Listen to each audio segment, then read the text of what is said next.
오늘은 새 언약 말씀을 함께 나누도록 하겠습니다. 언약 시리즈가 12번째인데요.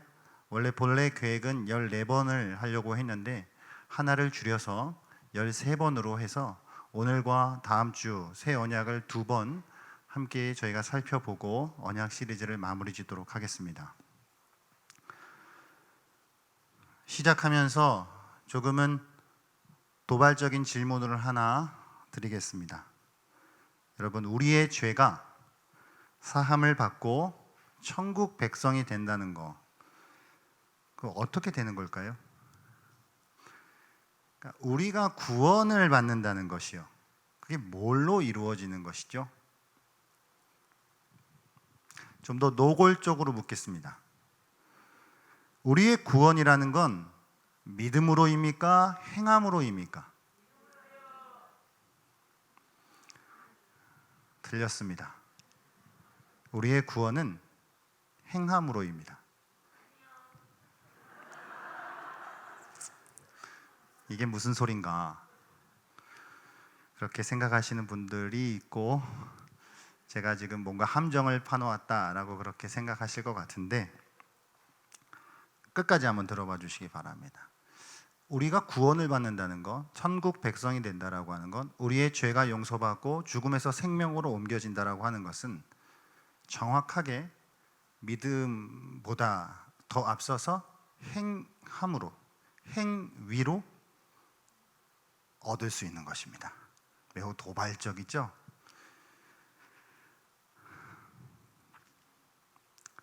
다만 그 행위가 우리의 행위가 아니라 그리스도의 행위이기 때문입니다.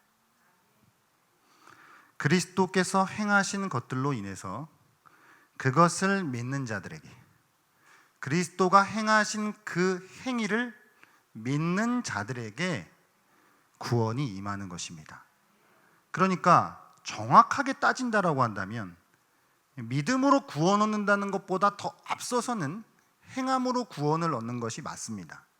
그리스도의 행위요, 그리스도가 행하신 일이요, 그것이 있기 때문에 믿음이 있는 것입니다.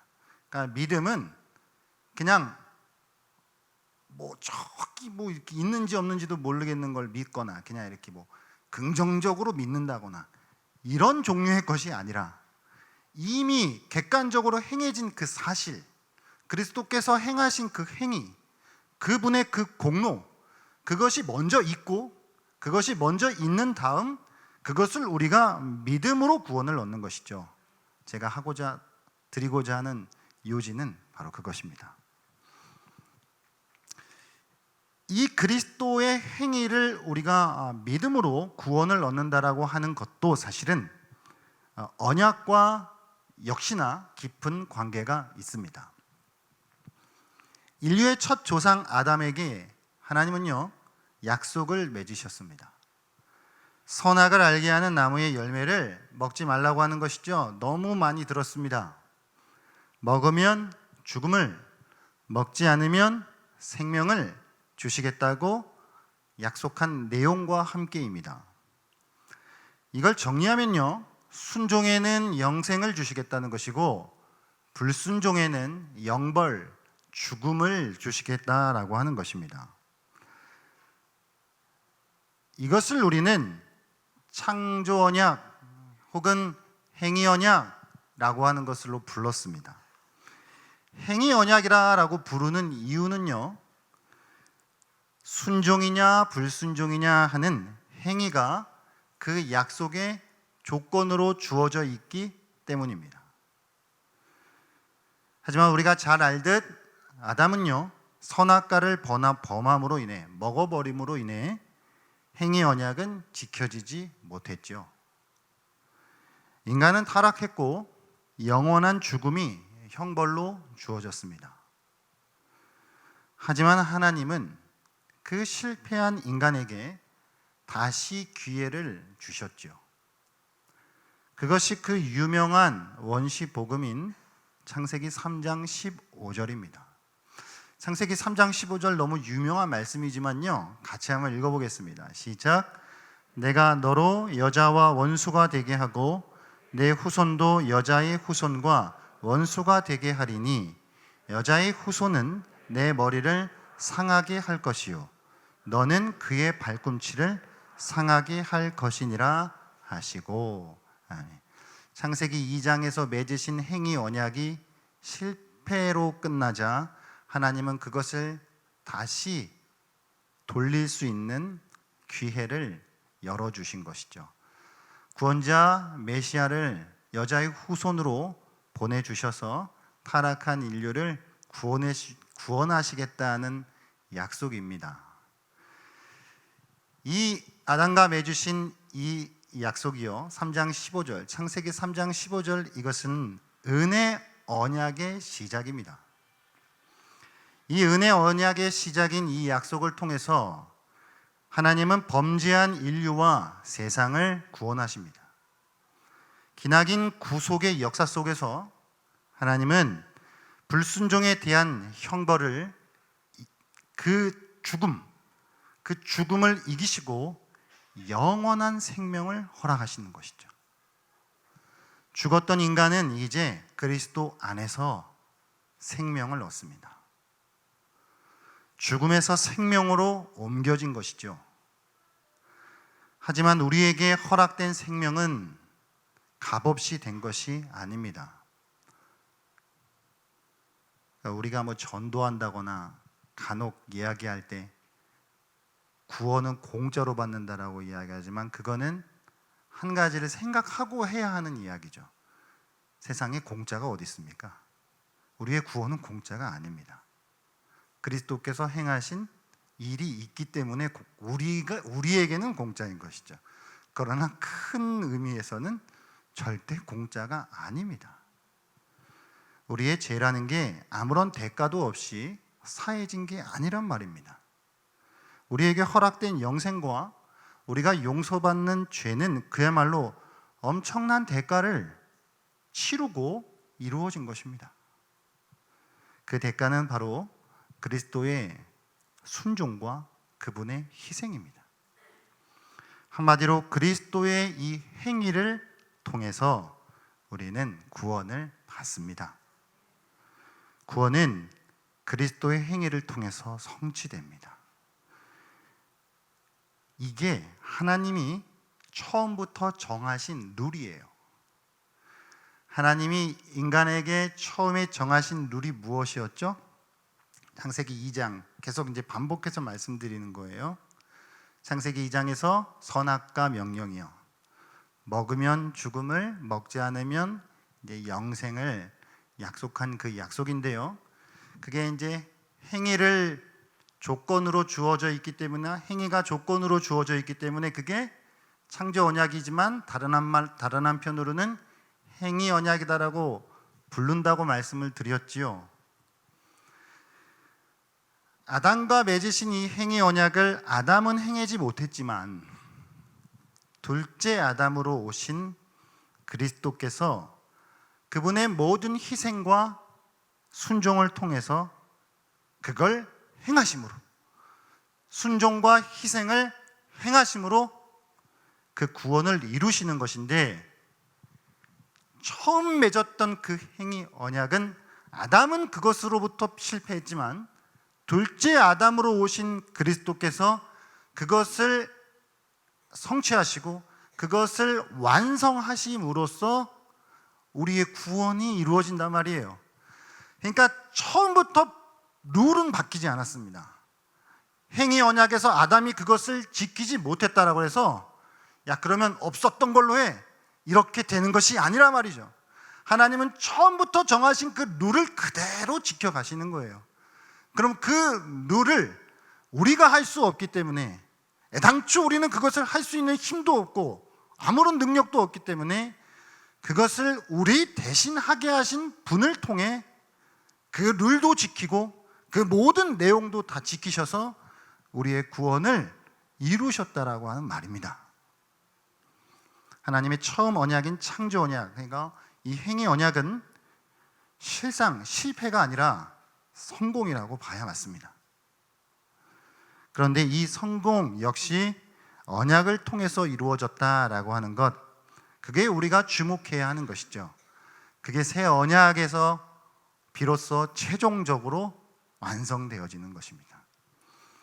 행위 언약으로부터 다윗 언약까지의 이전의 모든 언약들을 실패가 아니라, 그러니까 하나님의 백성들은 실패했지만 전체적인 면에 있어서는 그게 실패가 아니라 성공이 되게 하시고, 미완성이 아니라 완성이 되게 하신 것을, 그걸 우리가 새 언약이다 라고 그렇게 부르는 것입니다. 오늘 예레미야 선지자는 새 언약에 대해서 예언하고 있습니다. 오늘 본문 31절인데요, 같이 한번 읽어보겠습니다. 시작. 여호와의 말씀이니라.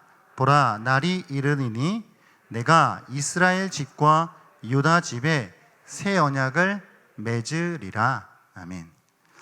그러니까 새 언약이에요. 이제 이름이 새 언약이에요. 성경에서도 정확하게 새 언약이라고 말씀하고 있죠.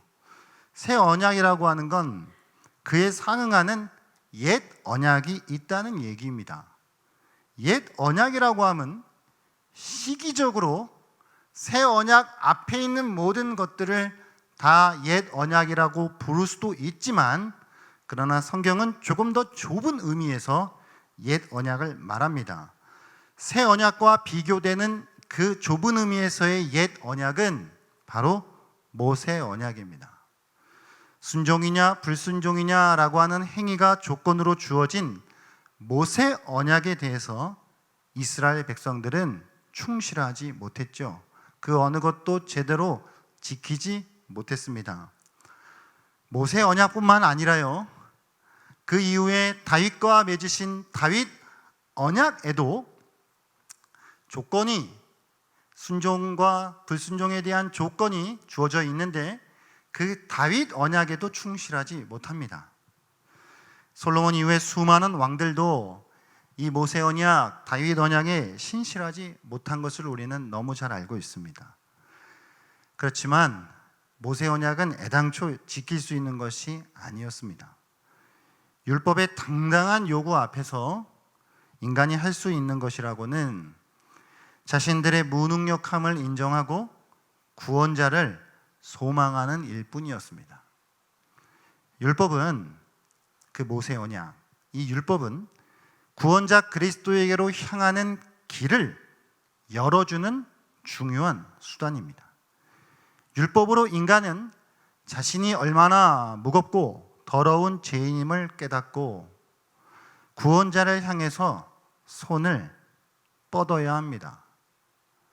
깊은 구덩이에 빠진 사람이 외부의 도움 없이 홀로의 힘으로는 빠져나올 수 없는 것과 같은 이치입니다.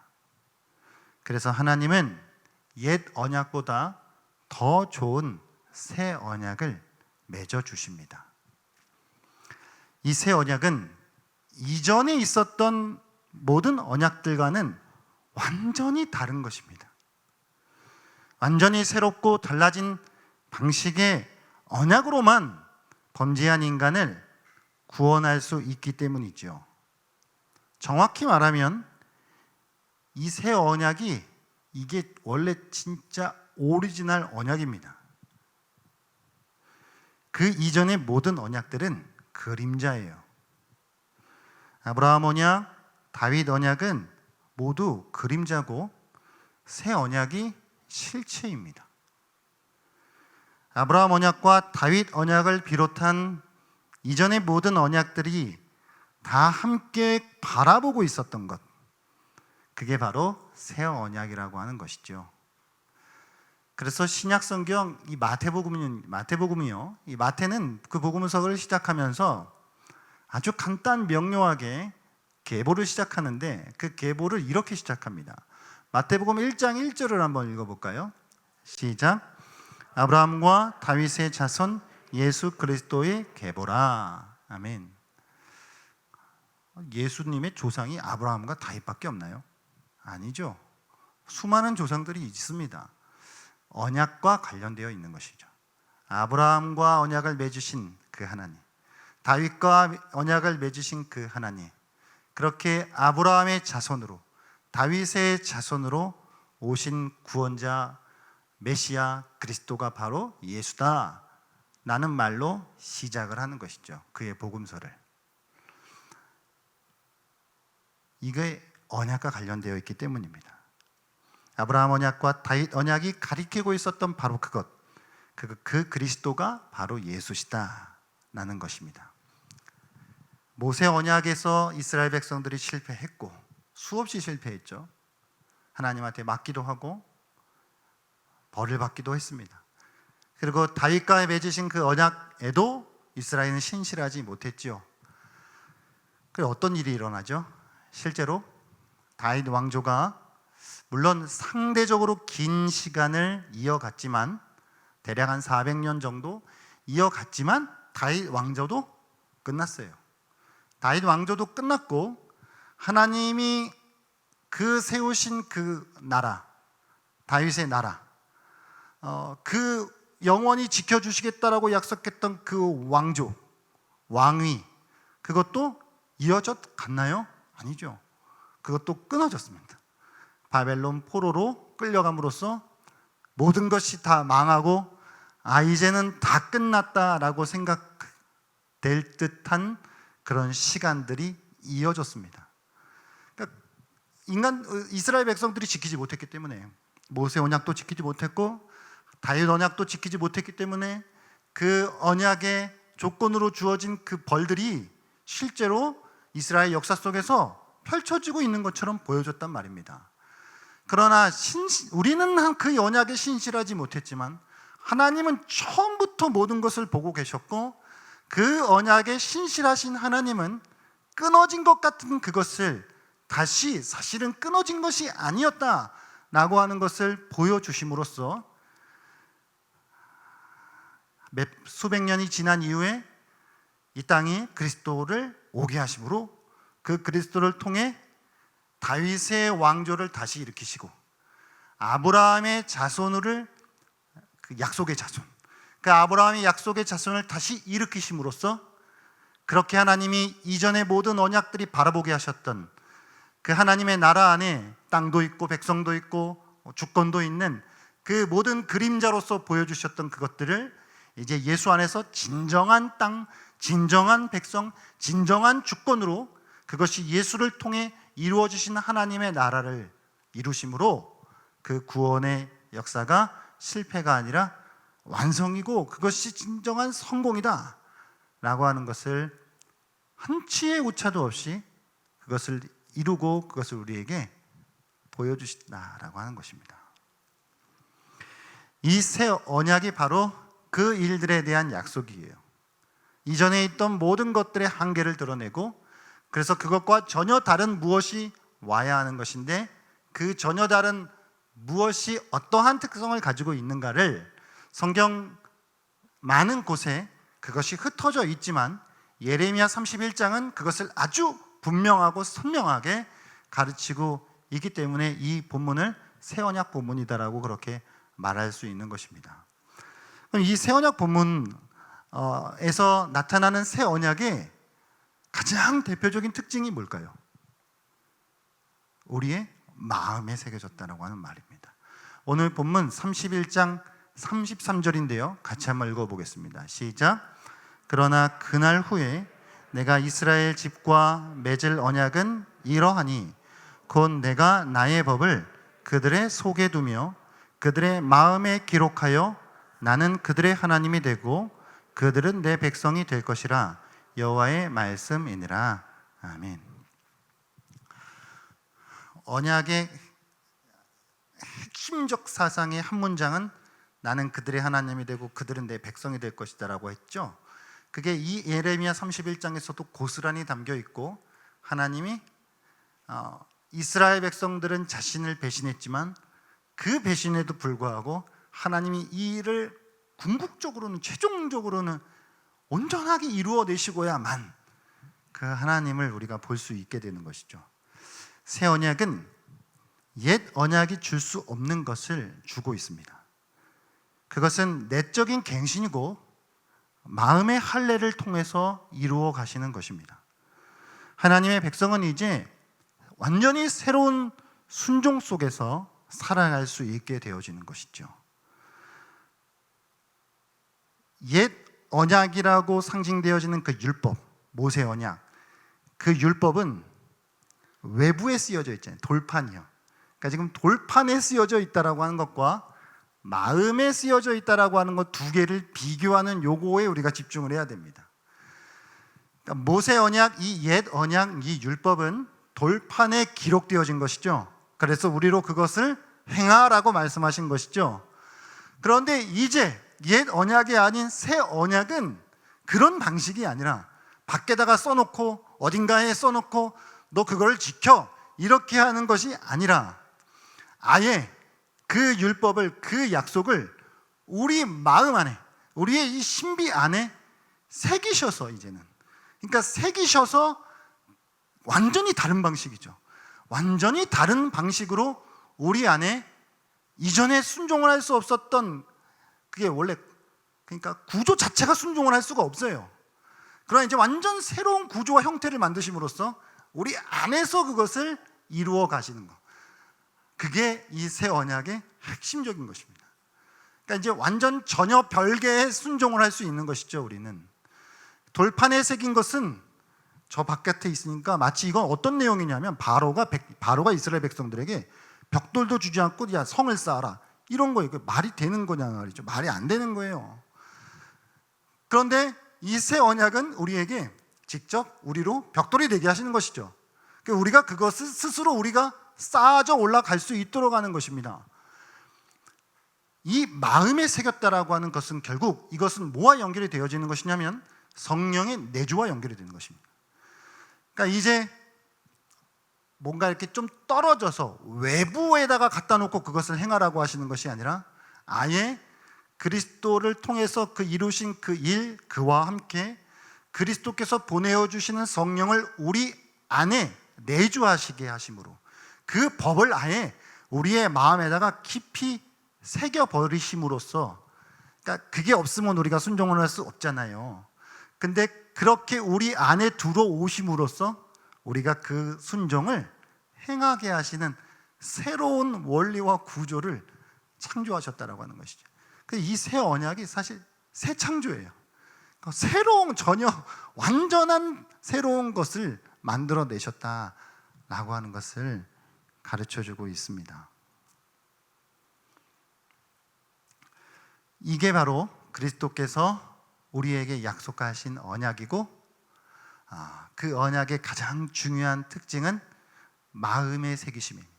성령의 내주하시며 그것을 바울식의 표현으로는 마음의 할례입니다. 그래서 로마서 2장 29절에 바울은 그걸 이렇게 표현하고 있는데 같이 한번 읽어볼까요? 시작. 오직 이면적 유대인이 유대인이며 할례는 마음에 할지니 영에 있고 율법 조문에 있지 아니한 것이라. 그 칭찬이 사람에게서가 아니요 다만 하나님에게서니라. 아멘. 옛 언약에서는 할례를 몸 밖에다가 행했죠. 그러나 이제 새 언약에서 행하시는 할례는 마음의 할례라고 하는 거. 그러니까 그런 마음의 할례가 어떻게 돼요? 이게 이렇게 어떻게 되는 게 중요한 게 아니라 이 두 가지가 비교되고 있다라고 하는 게 중요한 것입니다. 그러니까 이 육체에 행하는 할례와 마음에 행하는 할례, 이걸 우리가 들어도 느낌으로 알 수 있지 않습니까?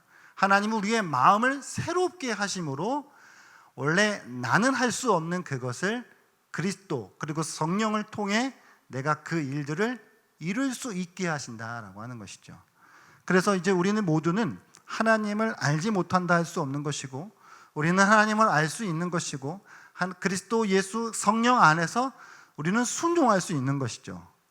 우리는 행할 수 있는 것입니다. 어떻게 해요? 주님 때문에. 그리스도께서 행하신 그 일과 그분이 우리 안에 보내주신 그 성령으로 말미암아 우리는 순종하는 삶을 살아갈 수 있다는 것입니다. 그리고 이제 주님이 다시 오실 그 재림의 때 이 모든 건 완전하게 완성되어서 이제 우리는 완벽한 그 순종의 삶을 살아갈 수 있게 하시는 것이죠. 이게 새 언약의 핵심입니다. 다음 시간에 누가복음을 통해 우리가 살펴볼 것은 이게 새 언약의 표징이라 할 수 있는 성만찬, 떡과 잔을 통해서 하나님이 그것을 우리에게 먹게 하심으로써 그것을 표징으로 우리에게 보여주신 것인데 그게 무슨 의미를 가지고 있는 것인지 저희가 이제 마지막으로 살펴보고 언약 시리즈를 정리하게 될 것인데, 다시 한번 이제 말씀을 정리하겠습니다. 우리는 우리의 구원은 믿음이죠. 이제 믿음으로 우리가 구원을 받지요. 그러나 사실 한 가지 잊지 말아야 할 것은 그리스도의 행위가 먼저다라고 하는 것입니다. 그리스도가 순종하시고 희생하신 것이 먼저이기 때문에 그걸 믿어서 되는 거예요. 그분이 죽으시고 부활하셔서 우리에게 보내주신 성령이 있기 때문에 우리에게 가능한 일이 되었다라고 하는 것을 우리가 잊지 말아야 한다라고 하는 것입니다. 그러면 우리에게 주어진 과제는 무엇일까요? 어떻게 순종하는 삶을 살아갈 수 있을까요? 그래서 결국 다시 답이 돌아왔어요. 이제 다시 돌아왔어요. 뭘까요? 믿음이에요. 그리스도께서 행하신 일을 믿고 주님이 내 안에서 행하실 일들을 기대하고 믿을 때 하나님이 우리 안에서, 성령이 우리 안에서 행하시는 것이죠. 가능해졌다라고 하는 것입니다. 그러나 그냥 단지 이 모든 것들을 생략한 채 믿으면 돼, 뭘 믿는다는 것이고, 나는 할 수 있어, 자기 자신을 믿는 것인지 자기 무슨 주문을 거는 것인지 이런 종류의 것이 아니라 우리는 분명하게 전제되어지는 그 모든 것들을 인정하고 그것을 우리의 마음에 계속 되뇌이면서 그것을 믿을 때 성령을 통해 하나님이 우리 안에 놀라운 일들을 행하신다라고 하는 사실입니다. 오늘 그리스도가 행하신 그 행함을 다시 한번 우리가 묵상함으로써 우리의 구원이라고 하는 것, 이게 이렇게 쉽게 된 문제가 아닌 것이구나.